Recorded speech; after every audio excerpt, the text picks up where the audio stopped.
There is a row of houses in Malibu where the ground floor is not standing on ground. It's standing on wooden posts, driven into sand that moves.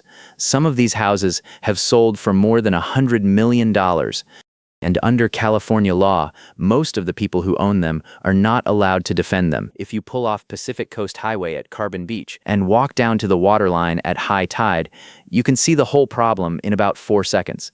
From the road, it's a wall of glass and steel and imported stone, the most concentrated stretch of residential wealth on the American coastline. From the water, it's timber pilings, poured concrete pads, and rock piled up by hand, all of it wet, all of it stained dark by decades of tide. The front of these houses faces the highway and says money.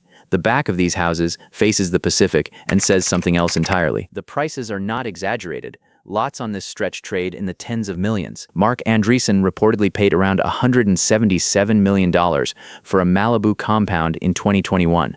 3 years later, a property up the coast at Paradise Cove was reported to have sold for around $210 million, the highest price ever recorded for a home in California.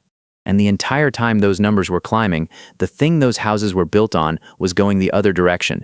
At Broad Beach, a few miles west, the shoreline moved roughly 65 feet landward between 1974 and the year 2000, 65 feet. Go look at the lot depth on some of these properties, and then say that number again slowly. This is not an ancient fishing village on a cliff in Portugal that has been slowly negotiating with the sea for 800 years. This is a 21-mile strip of sand and soft shale that was almost entirely developed inside the last 70 years by people who were making a very reasonable assumption based on the only evidence they had.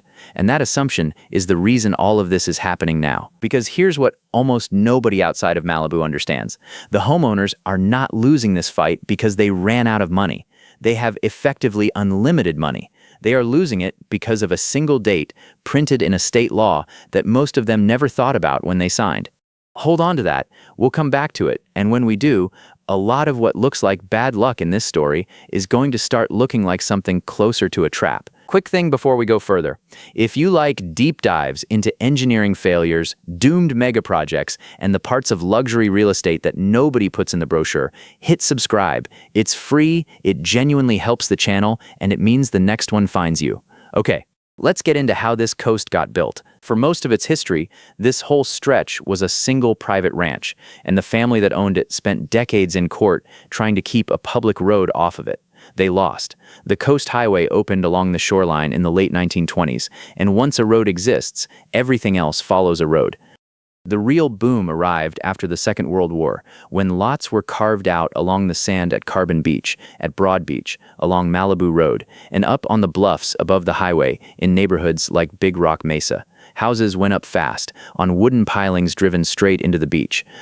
There were no sewers, so wastewater went into septic tanks in the ground.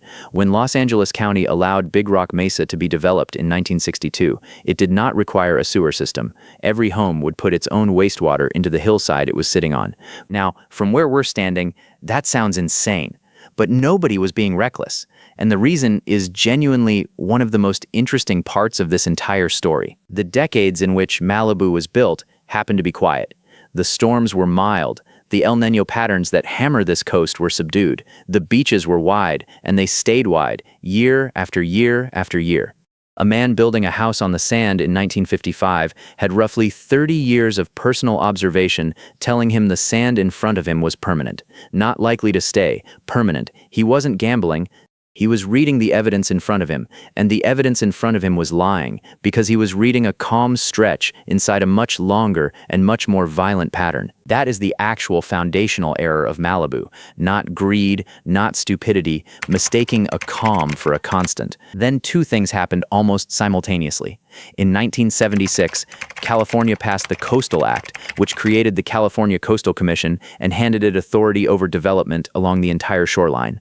That law took effect on the first day of January 1977. Write that date down. And then, beginning in the late 1970s, the weather turned. Stronger El Niño cycles started driving heavier, more violent winter storms into Southern California, and they hit a coastline that had already been quietly sabotaged from the inside. To understand how, you have to understand what a beach actually is, because almost everyone gets this wrong, including most of the people who bought houses on one. A beach is not an object. A beach is a process. It is a river of sand moving sideways along the coast.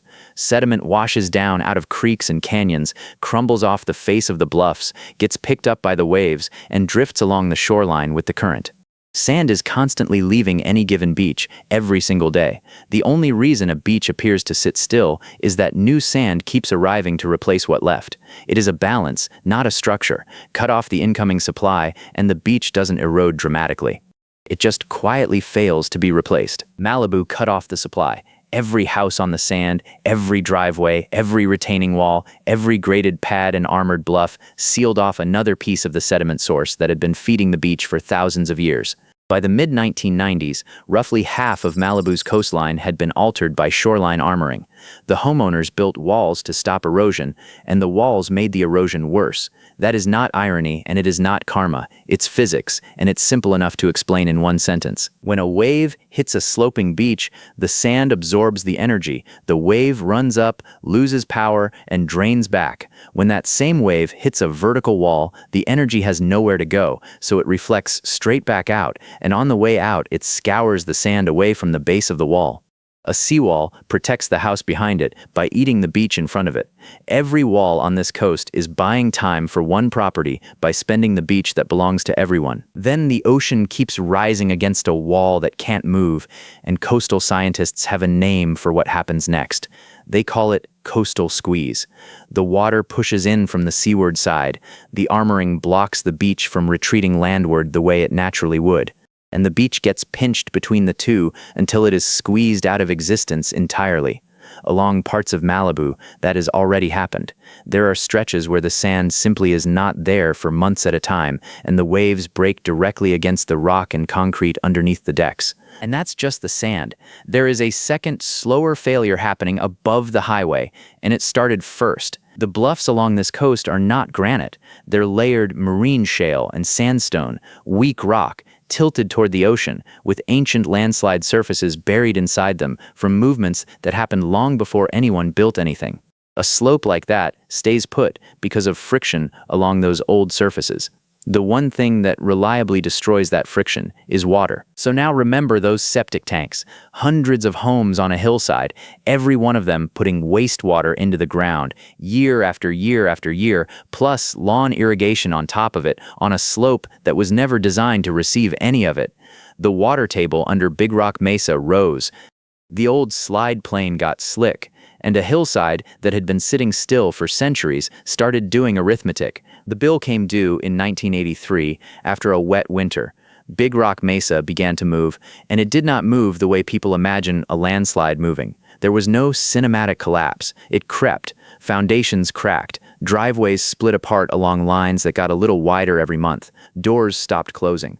Pipes sheared off underground. This was a neighborhood of around 280 homes, some of them with the best ocean views in Los Angeles County, and the entire hill beneath them was walking slowly toward the highway. Some homes were destroyed.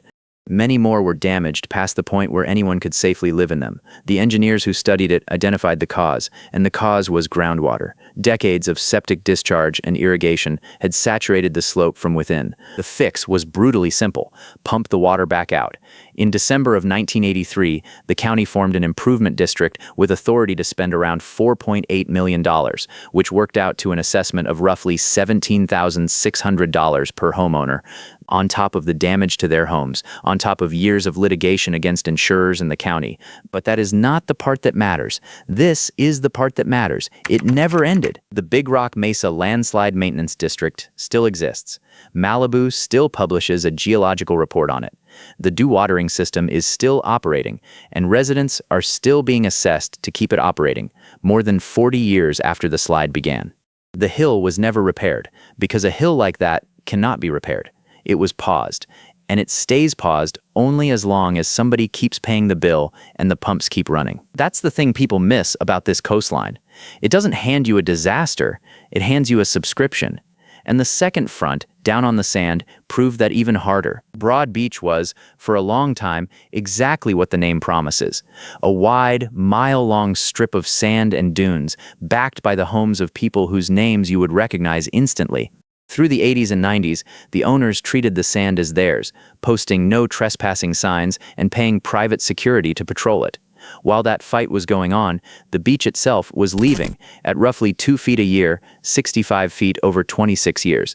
They were arguing about who owned something that was in the process of not existing. In 2010, a winter storm took most of what was left and seriously damaged 2 houses. Under an emergency permit, homeowners spent about $4 million building a rock revetment, 36,000 tons of boulders running nearly the length of the beach. It worked exactly as designed. The waves stopped reaching the houses. It also did the other thing, the predictable thing, the thing we just explained.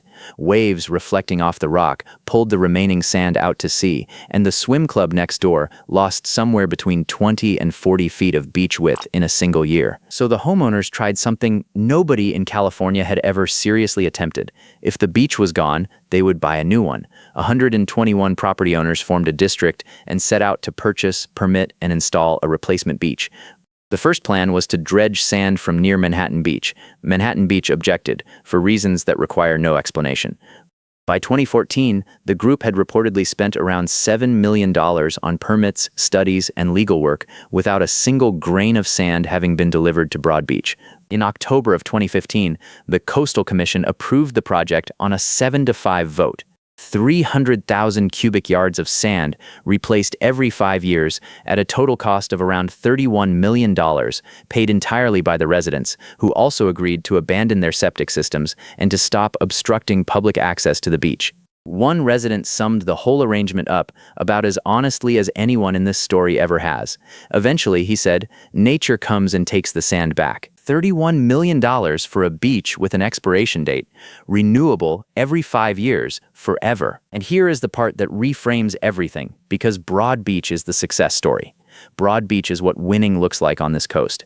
Most Malibu homeowners will never get to attempt any of it, because most of them will never be permitted to armor their property at all. Which brings us back to that date. Section 3235 of the California Coastal Act says that seawalls and revetments shall be permitted when required to serve coastal-dependent uses or to protect existing structures in danger from erosion.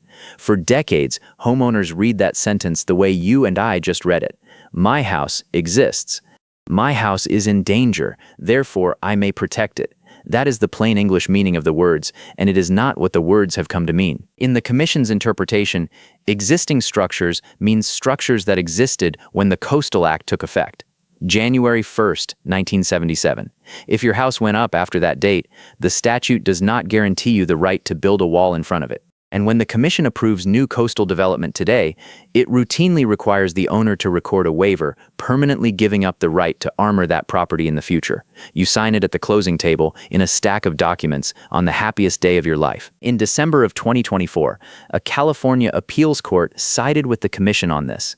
The case involved a condominium complex built in 1984 that wanted a 257-foot seawall. The Commission approved 50 feet, enough to protect a neighboring structure from 1972 and a public trail. The 1984 building got nothing.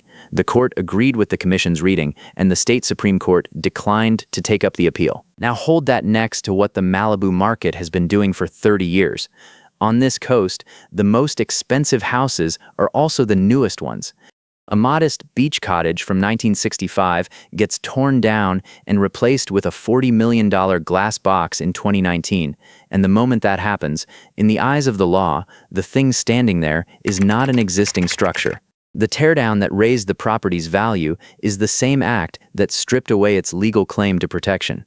There's a trap on the other side, too, for the clever owners who try to keep the old house alive on paper, remodel past a certain threshold of a major structural component, and the Commission can treat the result as new construction, waiver, and all. The renovation you did to add value quietly changed your legal status, and enforcement is real. In Laguna Beach, a couple rebuilt a beachfront home beyond what their permits allowed and constructed a seawall roughly 11 feet tall and 80 feet long. Reporting at the time put the resulting jump in the property's value in the tens of millions. The commission fined them $1 million and ordered the wall removed. So a Malibu owner standing on a deck watching waves break underneath it has exactly three options. Pay for sand that is guaranteed to leave, pay lawyers to fight an agency that just won in court and has the statute on its side, or watch. And underneath all of that sits a legal fact that quietly makes the whole thing worse. In California, everything seaward of the mean high tide line is public property. That line is not painted anywhere. It is not fixed. It moves with the beach. So when the beach retreats, the public boundary retreats with it, landward, into what the homeowner has always understood to be their private yard. As the sand disappears, the public's property line walks toward the house. You can watch your ownership shrink without a single document changing hands. That is the real reason the access fights on this coast were so vicious for so long. David Geffen spent years in litigation over a public walkway beside his Carbon Beach compound before finally opening it in 2005. When U2's guitarist proposed a set of houses on a Malibu ridge, the commission rejected the project, and its executive director publicly described it as among the worst he had seen in decades on the job. Fame did not move the vote. Money did not move the vote.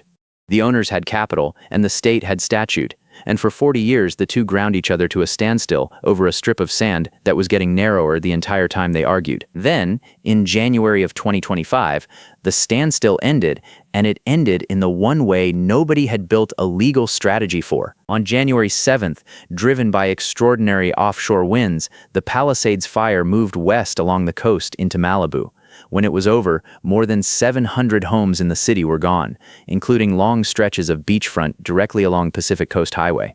Houses that had stood on the sand since the 1950s were reduced to blackened pilings sticking out of the beach. Families lost everything. And then, in the months that followed, the owners discovered what rebuilding on this coast in this decade actually requires. On paper, the response moved quickly. The city set up a streamlined rebuild pathway. The Coastal Commission signed off on it in the spring. Fees were waived, and like-for-like reconstruction was given a green light. In practice, beachfront owners walked straight into a different wall. Every beachfront rebuild now requires coastal engineering analysis. Existing seawalls have to be replaced unless an engineer will certify that they'll hold. Timber pilings, the exact thing most of these houses stood on for 70 years, are no longer acceptable. Homes must be elevated to flood standards that are calculated against a higher future ocean, not the one their grandparents built next to. More than a year on, far fewer rebuild permits had been issued than anyone anticipated, and hundreds of families were still waiting. And some of them were no longer certain they wanted to come back at all. There were households that split down the middle over it. One sibling determined to rebuild the house their parents bought in the 60s, another looking at the water and the rules and the cost and saying, quietly, that they should take what they can get and leave. Which raises the obvious question, could the city simply buy those lots and let the coast come in?